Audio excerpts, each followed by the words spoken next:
So it's time for the most motivational all sports, the Budlet. It's also time we take a break and read some viewer mail, and I got a letter right here. Thanks, Ron. Dear Wilds, happy holidays. Love the show. Why, thank you. How was the show's holiday bowling outing? And was Brew able to make it, or was he hosting The Odd Couple, 7 to 10 Eastern on Fox Sports Radio? Sincerely, Ryan and Brian. Well, thanks for writing, Ryan and Brian. I thought bowling was great. I lost $50. We actually have a video. That's Nick gloating. And Greg, who bowled maybe a 101, also came over to gloat because my team lost by 5, but I did excellent. Brew, I thought was you were not able to join us. You did have your own private bowling alley, which I thought I saw that guy in the book. I knew you were there. 160. You did put up a You know what? That kills Greg every time. You know what? What? Ha, ha, ha. Joke's on me. But I turned it around. Because the joke is on you guys. Why? All right, let me give Dusty some props, as we call him around here, D-Block. D-Block went out there, and with all you superstars there, he won the night. We know. He had the greatest individual performance of the night. And Dusty, as much as I want to give you credit, I'm about fairness. My brand is tough and fair. So I got to call him out, though, because while you won, it was against a bunch of tomato cans. 144. All right? Yeah, you won, Dusty, but you beat a bunch of tomato cans, all right? Now who's got the last laugh? That's right, baby. Brew! All right, let's get to the Bud list. My goodness. It's not a competition to make people laugh. You're like, All right. Justin Herbert, obviously, number 3. Now, Justin, I know you have a lot to overcome with Brandon Staley as your head coach. This might be the last year of that. But your 4-7 record, you have to take some of the blame for that. You really do, because you're the guy that got the 5-year, $262 million contract. And do y'all know this? You know it, but you haven't thought about it. Yeah. 5 of the Chargers' 7 losses have been by 3 or fewer points. oh, yeah. That means, Justin, you're not getting it done down the stretch, my man. We know you lead the league in fourth quarter interceptions since you entered a few years ago, but check this out. Against Miami, you lose by 2. You got a chance. This is all in the last 2.5 minutes of the game. Sack. You've got a chance to go ahead and you go 5 plays minus 1 yards. All right. Tennessee, you lose by 3. Chance to tie it or go ahead. 3 and out. Dallas, down by 3. Chance to tie it or go ahead. You're throwing interceptions. Green Bay just last week, you're down by 3. Chance to tie or go ahead. And you go 2 for 5 for 10 yards. Actually had a fumble, but you recovered it. So, Justin, I don't think you guys making the playoffs. I didn't think so before the season. But you have got to play great, starting with New England this weekend, the rest of the way, to show us that you're made of the right stuff. Justin, I believe in you.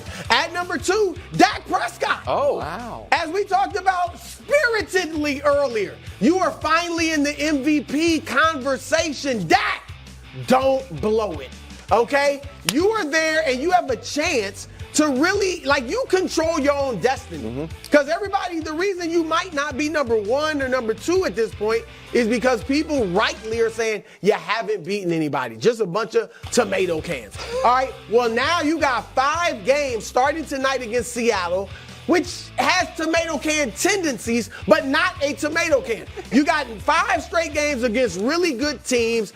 Go out there and get it done, my man. Dak, honestly, I believe in you. Wow. All right, at number 1, Russell Wilson. All right, Russ, you're back.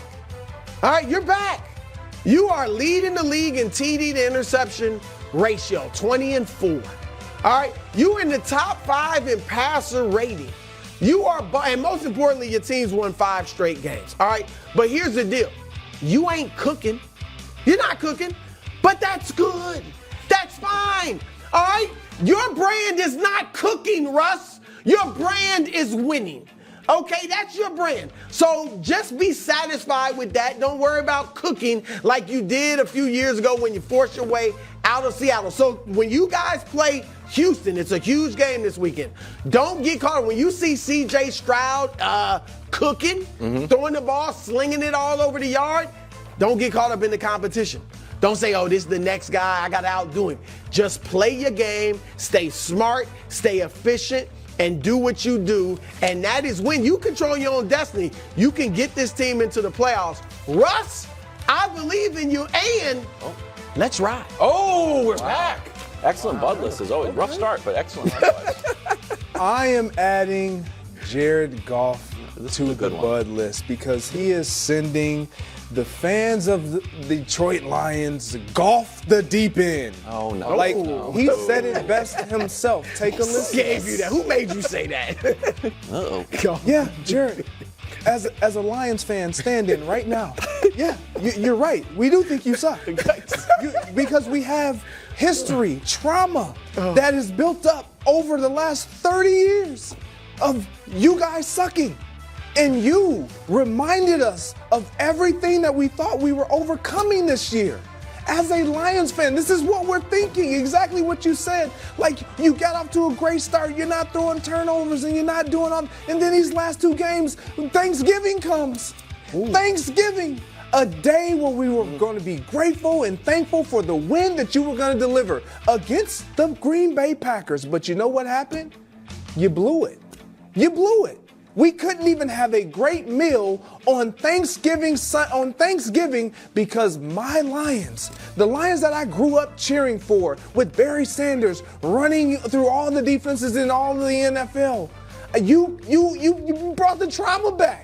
And I need you to stop doing it because I believe in you. I'm just scared as a Lions fan that everything that we once were is starting to creep up and find its way back into the forefront of who you are right now today. You see the numbers. First few weeks, first 10 weeks, 5 turnovers the last 2 weeks, 6. Jared Goff, we need better, play with expectations? He and the Lions. That's what the challenge is for them. Yes, that's a good adding someone I obviously and fervently believe into the bud list.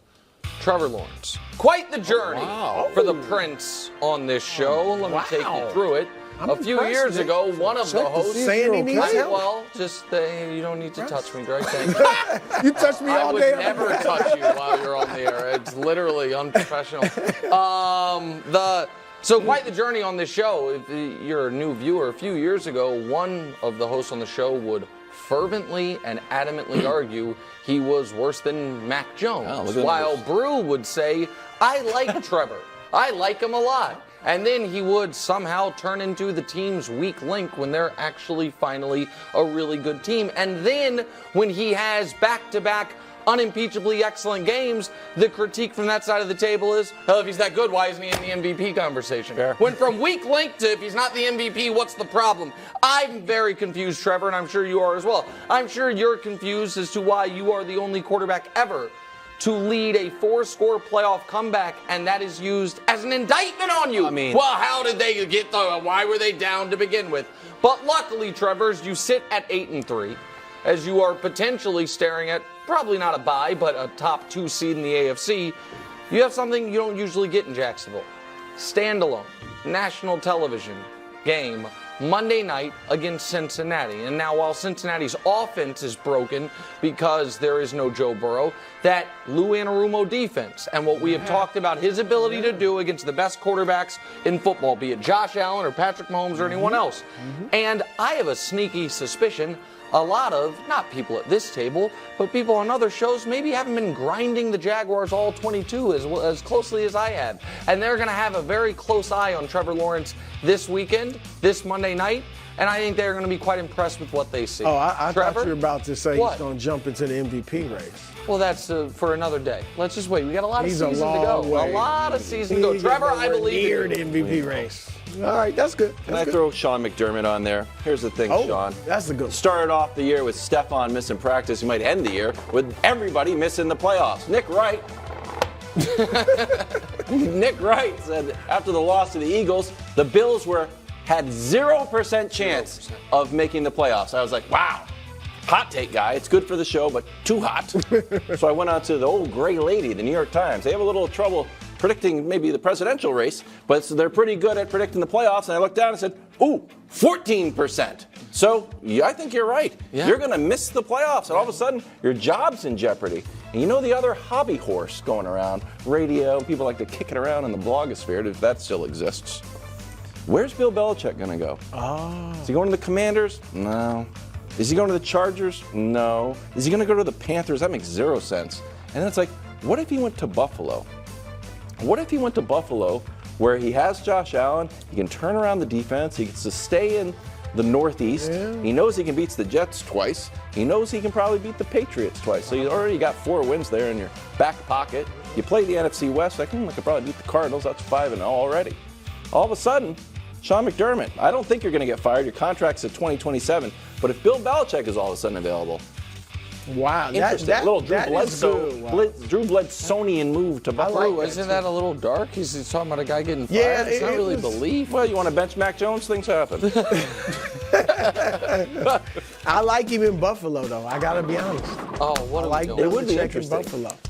That was bowling pins. Yeah, show this. Oh, I didn't hear it. Zero in on this trio right here. That's exactly how the scoring went, too. I was number 1.